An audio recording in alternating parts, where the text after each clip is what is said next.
Cuando medimos a las personas de la manera equivocada, rara vez tenemos la intención de medir a las personas de la manera equivocada. La mayoría de las veces sucede en silencio. Notamos quién parece estar haciendo más, quién es más visible, quién tiene influencia o responsabilidad. Admiramos la fidelidad, pero en algún lugar debajo de esa admiración comenzamos a asumir que algunas contribuciones importan más que otras. Incluso el lenguaje que usamos puede revelarlo. Alguien dice, él es solo una persona de un talento, y suena humilde, inofensivo, incluso honesto. Pero sin darnos cuenta, puede que ya estemos usando una medida que no proviene del reino en absoluto.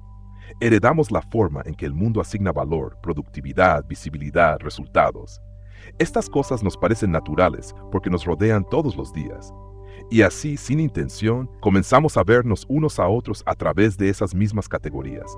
Algunas personas parecen importantes, otras parecen pequeñas, no porque deseemos disminuir a alguien, sino porque así es como el mundo nos enseña a ver. El problema no son nuestras intenciones, el problema es nuestra perspectiva. Los apóstoles lucharon con este mismo instinto. Siguieron a Jesús, creyeron en Él, y aún así se encontraron preguntando quién sería el mayor en el reino. Una y otra vez, Jesús confrontó esa manera de pensar, no avergonzándolos, sino transformando la manera en que entendían la grandeza. Y sentándose llamó a los 12 y les dijo, si alguno quiere ser el primero, será el último de todos y el servidor de todos. Marcos 9, versículo 35. El primero sería el último. El mayor se convertiría en el menor. El liderazgo se vería como servicio. Aquel a quien llamaban maestro se arrodilló y les lavó los pies. Jesús no solo estaba corrigiendo el comportamiento, les estaba enseñando a ver de manera diferente. Esa diferencia se hace clara en un momento que muchos otros habrían pasado por alto. Mientras las personas echaban ofrendas en el templo, los ricos daban grandes sumas. Sus ofrendas eran visibles, impresionantes, fáciles de notar. Luego se acercó una viuda pobre y echó 2 pequeñas monedas, todo lo que tenía para vivir. Otros vieron casi nada. Jesús vio lealtad a Dios y llamando a sus discípulos, les dijo, en verdad os digo que esta viuda pobre echó más que todos los contribuyentes al arca. Marcos 12, versículo 43. Su ofrenda era pequeña a los ojos humanos, pero grande ante los ojos de Dios, porque revelaba confianza. No dio de su abundancia, sino de su fidelidad. En ese momento Jesús reveló algo acerca de lo que Dios valora, mucho antes de que el reino fuera plenamente proclamado. El cielo no mide como nosotros medimos. Esto nos ayuda a entender algo que los primeros cristianos expresarían más adelante con la palabra pistis. La fe nunca fue pensada para describir un simple acuerdo o creencia. Describía lealtad, fidelidad vivida en confianza y acción. La pregunta nunca fue cuánto produce a alguien, sino si permanecía fiel a aquel a quien servía. Cuando comenzamos a ver esto, el reino empieza a reorganizar nuestras suposiciones. A menudo asumimos que la influencia espiritual debe seguir los mismos caminos que la influencia en el mundo. Cuando pensamos en el oficio de anciano, podemos instintivamente buscar al exitoso, al elocuente, al realizado. Alguien probado en términos mundanos parece la opción obvia. Sin embargo, el reino hace una pregunta diferente. No quién parece más impresionante, sino quién ha demostrado fidelidad, humildad y lealtad a Dios a lo largo del tiempo. En la iglesia del primer siglo, esto no era teórico. Un esclavo podía servir como anciano, pastoreando a creyentes que poseían riqueza o posición social fuera de la congregación. El orden social del mundo permanecía, pero dentro del pueblo de Dios, la importancia era reordenada. El cuidado espiritual fluía de la fidelidad, no del estatus. La misma inversión todavía nos confronta. Podemos asumir que la educación o la elocuencia colocan naturalmente a alguien en posición de enseñar. Sin embargo, el creyente que ha pasado años en silencio en la palabra de Dios, aprendiendo confianza por medio de la obediencia, puede ser quien enseñe al académicamente brillante lo que significa depender de Dios.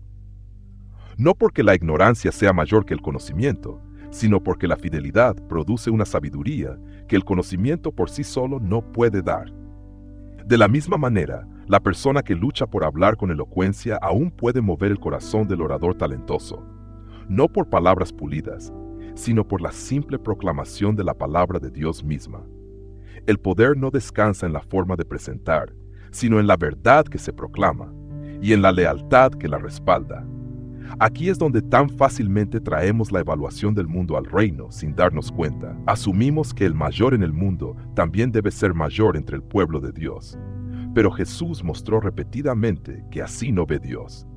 No ha de ser así entre vosotros. Mateo 20, versículo 26. Y quizá aquí comenzamos a ver cuán fácilmente nuestra perspectiva se desliza.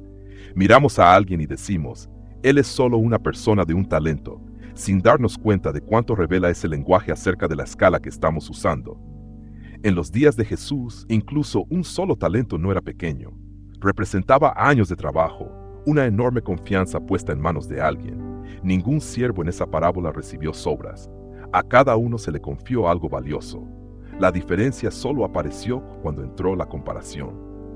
Y ahí es donde con frecuencia falla nuestra visión.